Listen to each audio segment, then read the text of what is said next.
Hello guys, मैं हूं आपका दोस्त दिनेश और मैंने शुरू की है क्लास 12th अकाउंटेंसी की एक नई सीरीज जिसमें मैं क्लास 12th सीबीएसई अकाउंटेंसी का पूरा सिलेबस कवर करूंगा। दोस्तों, ये मेरी उसी सीरीज का सेकेंड वीडियो है जिसमें हम डिस्कस करेंगे फंड बेस्ड अकाउंटिंग।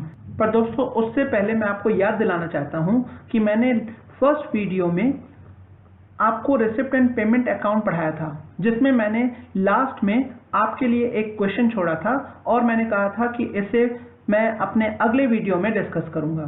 तो दोस्तों, अगर आपने हमारा वो वीडियो नहीं देखा है तो जरूर देख लें और लिंक मैं डिस्क्रिप्शन बॉक्स में डाल दूंगा। तो चलिए हम शुरू करते हैं पिछले क्वेश्चन के साथ और उसका आंसर मैं आपको बताऊंगा। इसके बाद हम डिस्कस करेंगे फंड बेस्ड अकाउंटिंग। तो दोस्तों, ये है हमारा पिछला क्वेश्चन जो मैंने आपको फर्स्ट वीडियो में दिया था। तो इसमें मैंने आपसे बताया था कि हम किस तरीके से रिसिप्ट एंड पेमेंट अकाउंट बनाएंगे। मैंने ऑलरेडी आपके साथ डिस्कस कर लिया था कि क्या रिसिप्ट में आएगा और क्या पेमेंट में आएगा। तो चलिए मैं आपको पहले रिसिप्ट एंड पेमेंट अकाउंट दिखा देता हूं।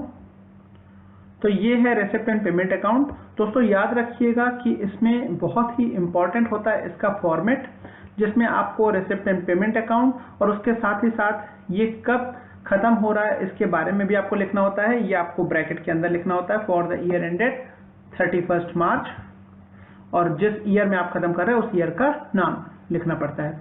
फिर इसके बाद आप ओपनिंग बैलेंस से शुरू करते हैं और जो भी आपकी रेसिप्ट्स हैं उसे आप रेसिप्ट साइड लिख देंगे और जो आपकी पेमेंट्स हैं उन्हें आप पेमेंट साइड लिख देंगे। तो आप यहाँ देख सकते हैं, यहाँ रेसिप्ट साइड का टोटल ज्यादा है और पेमेंट साइड का कम है, इसीलिए हमारा जो बैलेंस आया वो पेमेंट साइड आएगा, जिसे हम क्लोजिंग बैलेंस कहते हैं कैश का।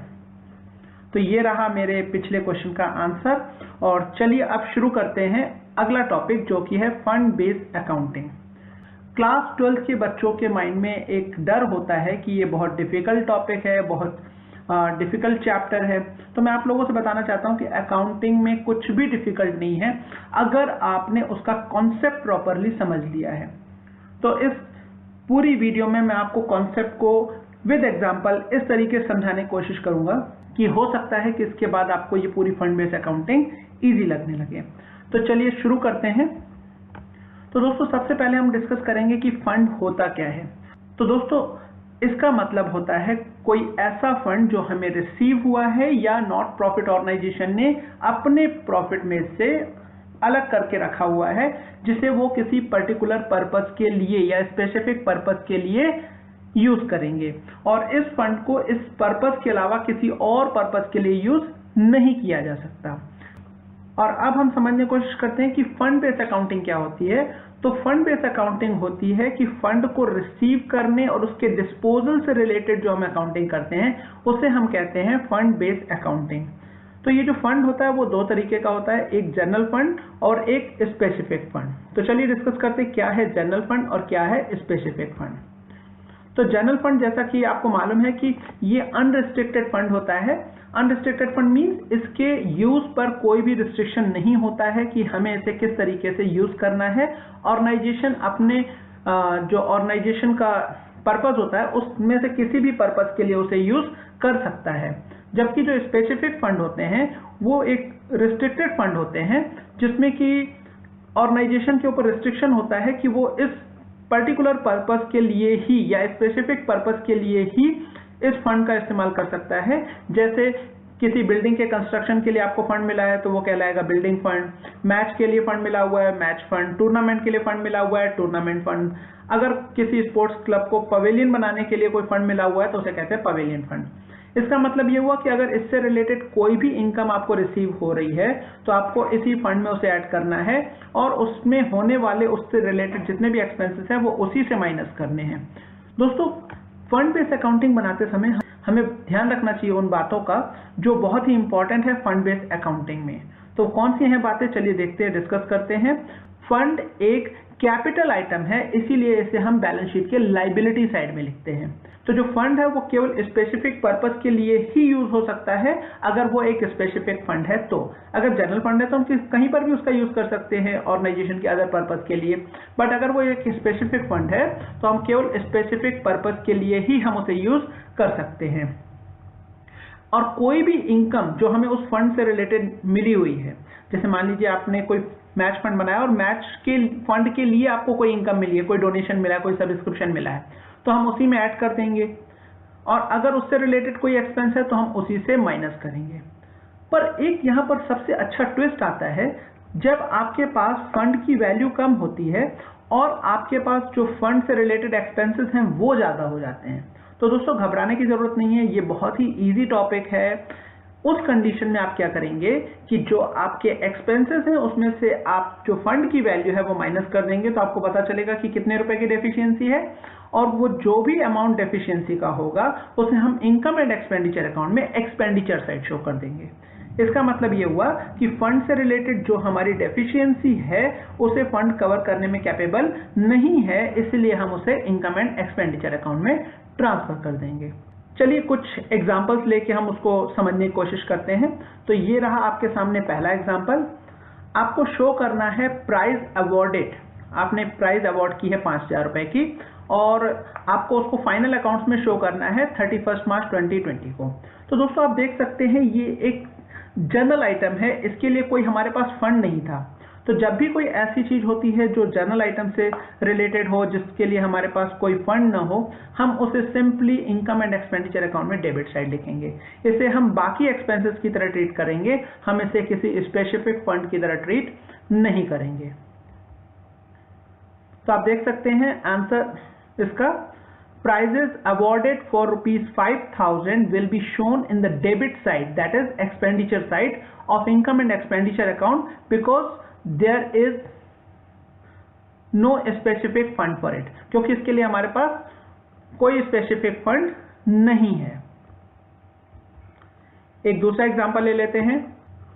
तो दोस्तों ये रहा हमारा सेकंड एग्जांपल, जिसमें आपसे पूछा गया है कि किस तरीके से आप इस चीज को अपने फाइनेंशियल स्टेटमेंट में शो करेंगे, जिसमें आपके पास टूर्नामेंट फंड है और टूर्नामेंट एक्सपेंसेस हैं। तो आपको याद होगा मैंने आपको बताया था कि टूर्नामेंट फंड एक हमारी लाइबिलिटी है, इसे हम लाइबिलिटी साइड शो करेंगे और उसमें से होने वाले जितने भी एक्सपेंसेस हैं वो हम उसी फंड में से माइनस करेंगे। तो हम यहाँ टूर्नामेंट फंड लाइबिलिटी साइड लिख के और उसमें से टूर्नामेंट एक्सपेंसेस माइनस कर देंगे। तो चलिए देखते हैं इसका आंसर। तो आप देख सकते हैं बैलेंस शीट में लाइबिलिटी साइड हमने टूर्नामेंट फंड लिखा हुआ है जो कि 80,000 रुपीज का है, और उसमें से हमने उसके एक्सपेंसेस माइनस कर दिए हैं जो कि 14,000 है। तो जो बैलेंस बचेगा वो 66,000 रुपीज बैलेंस शीट में लाइबिलिटी साइड शो होगा। चलिए एक और एग्जांपल ले लेते हैं।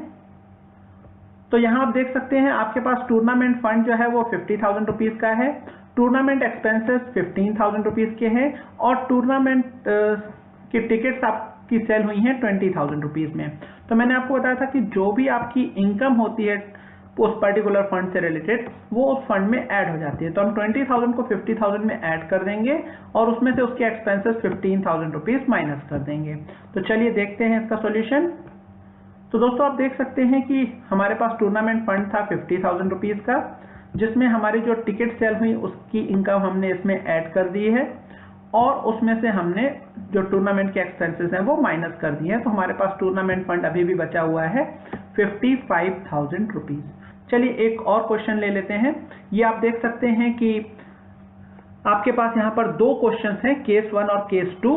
तो सबसे पहले हम केस 1 को डिस्कस करेंगे, जो कि ये रहा हमारा केस 1। तो दोस्तों आप देख सकते हैं इसमें आपके पास एक प्राइज फंड है 50,000 रुपीज का, आपने प्राइजेस जो अवार्ड की हैं वो 12,000 रुपीज हैं, और आपने मैच एक्सपेंसेस पे किए हैं 15,000 रुपीज। तो दोस्तों यहाँ ध्यान देने वाली बात यह है कि हमारे पास एक्सपेंसेस दो हैं, पर कौन सा एक्सपेंस उस फंड से रिलेटेड है ये इंपॉर्टेंट है। तो ये जो हमने प्राइज अवार्ड की है वो प्राइज फंड से रिलेटेड है, मगर ये जो है वो प्राइज फंड से रिलेटेड नहीं है, ये मैच एक्सपेंस है। तो ये जो मैच एक्सपेंस है वो क्योंकि एक स्पेसिफिक फंड से रिलेटेड नहीं है, इसीलिए हम इसे ट्रांसफर करेंगे इनकम एंड एक्सपेंडिचर अकाउंट में, और जो प्राइजेस हमने अवार्ड की हैं उसे हम शो करेंगे बैलेंस शीट में, हम प्राइज फंड से इसे माइनस कर देंगे। और इसके जस्ट अपोजिट अगर हम चलते हैं केस नंबर 2 में, तो केस नंबर 2 में आप देख सकते हैं कि आपके पास मैच फंड है 1 लाख रुपीज का, और इसके बाद मैच के एक्सपेंसेस हैं 35,000 रुपीज के, इन्वेस्टमेंट ऑफ मैच फंड है 60,000 रुपीज का, और interest on match fund investment है आपके पास 3,000 रुपीज का। और आपने प्राइजेस अवार्ड की हैं 19,000 रुपीज की। तो जैसा कि आप देख सकते हैं सेकंड केस में प्राइजेस अवार्ड करने के लिए हमारे पास कोई भी फंड, स्पेसिफिक फंड नहीं था, इसीलिए हम इसे जर्नल आइटम मानेंगे और इस 19,000 रुपीज को हम शो करेंगे इनकम एंड एक्सपेंडिचर अकाउंट में। जबकि हमारे पास मैच फंड है और मैच फंड से रिलेटेड हमारे पास एक इनकम भी है जो हमने इन्वेस्टमेंट किया उसका इंटरेस्ट, तो हम उसमें ऐड कर देंगे और हम जो इन्वेस्टमेंट है उसे हम एसेट साइड शो करेंगे। दोस्तों आपको मालूम है कि इन्वेस्टमेंट हमारी एसेट्स होती है, इसीलिए हम इसे एसेट साइड शो करेंगे और जो हमारे इसके एक्सपेंसेस हैं उसे हम उस पर्टिकुलर फंड से माइनस कर देंगे। तो सिंपल हो गया, 1 लाख रुपीज में 3,000 ऐड कर देंगे और 35,000 माइनस कर देंगे और ये 60,000 रुपीज हम एसेट साइड शो करेंगे और ये 19,000 रुपीज हम इनकम एंड एक्सपेंडिचर अकाउंट में एक्सपेंडिचर साइड शो करेंगे। तो चलिए देखते हैं इसका सॉल्यूशन। तो ये रहा आपके पास केस 1। तो दोस्तों आप देख सकते हैं कि हमारे पास कोई स्पेसिफिक फंड नहीं था मैच एक्सपेंस के लिए, इसलिए हमने उसे इनकम एंड एक्सपेंडिचर अकाउंट में लिख दिया। और हमारे पास प्राइस के लिए फंड था तो हमने प्राइस फंड को लायबिलिटी साइड शो कर दिया, उसमें से हमने उसके एक्सपेंडिचर्स माइनस कर दिए, जो भी हमने उस पर खर्चा किया हुआ है वो हमने माइनस कर दिया। और इसके बाद हम चलते हैं केस 2 में। तो केस 2 में आप देख सकते हैं कि हमारे पास प्राइस के लिए कोई फंड नहीं था, इसलिए हमने उसे इनकम एंड एक्सपेंडिचर अकाउंट में शो कर दिया। और हमारे पास मैच फंड था 1 लाख रुपीज का, जिसमें हमने इन्वेस्टमेंट से होने वाले इंटरेस्ट को ऐड कर दिया था और उसमें जो एक्सपेंसेस हमने किए थे मैच के लिए वो हमने माइनस कर दिए। तो फाइनली हमारे पास जो बैलेंस बचा हुआ है वो 68,000 रुपीज का बचा हुआ है और मैच फंड जो है वो हमारे पास इन्वेस्टमेंट के फॉर्म में 60,000 रुपीज था, जिसे हमने एसेट साइड शो कर दिया। तो चलिए दोस्तों एक और क्वेश्चन ले लेते हैं। ये क्वेश्चन है, how are the following items for the year ended 31 March 2019 will be presented in the financial statements of Esco club, right. और इसमें आपको दिया हुआ है कि आपके पास मैच फंड है 1,50,000 रुपीज, मैच फंड के इन्वेस्टमेंट है जिसे हम एसेट साइड लिखते हैं, मैंने आपको पिछले क्वेश्चन में बताया था। और फिर उसके बाद आपको जो इनकम हुई है मैच फंड के इन्वेस्टमेंट से उसे हम इस फंड में ऐड कर देंगे। फिर टूर्नामेंट के आपके पास एक्सपेंसेस हैं जिसे कि हम माइनस कर देंगे। और यहां पर एक और इंफॉर्मेशन दी हुई है दोस्तों कि interest accrued on tournament fund investment, इसे भी हम ऐड कर देंगे क्योंकि भले ही हमें ये इनकम मिली नहीं है पर वो उस पर्टिकुलर ईयर से रिलेटेड इनकम है, क्योंकि हम एक्रूअल बेसिस ऑफ अकाउंटिंग को फॉलो करते हैं, इसीलिए हम इसे भी ऐड करेंगे। तो चलिए देखते हैं इसे कैसे शो करेंगे। तो आप देख सकते हैं दोस्तों कि हमारे पास इन्वेस्टमेंट जो थे वो हमने एसेट साइड लिख दिए हैं, हमारे पास जो मैच फंड था उसे हमने लायबिलिटी साइड लिख दिया है, उस पर जो इंटरेस्ट ऑलरेडी हमें मिल चुका है उसे भी हमने ऐड किया है और जो एक्रूड है उसे भी हमने ऐड कर दिया है। और यहाँ पर जो मैच के एक्सपेंसेस हैं वो हमने इसमें से माइनस कर दिए हैं। तो आपके पास जो मैच फंड बचा हुआ है वो बचा हुआ है 1,62,000 रुपीज का। तो दोस्तों अब मैं कुछ क्वेश्चंस आप लोगों के लिए लेके आ रहा हूँ जिसे मैं आप लोगों के लिए छोड़ूंगा कि आप उसे सॉल्व करें, और मैं ये क्वेश्चन अपने अगले वीडियो में आपको सॉल्व करके दिखाऊंगा। और इन तीनों क्वेश्चंस को सॉल्व करने की कोशिश करें। और अब आपसे मुलाकात होगी अगले वीडियो में। अगर आपको हमारे वीडियो पसंद आ रहे हैं तो इन्हें लाइक, शेयर और कमेंट करना न भूलें। आज के लिए बस इतना ही, धन्यवाद।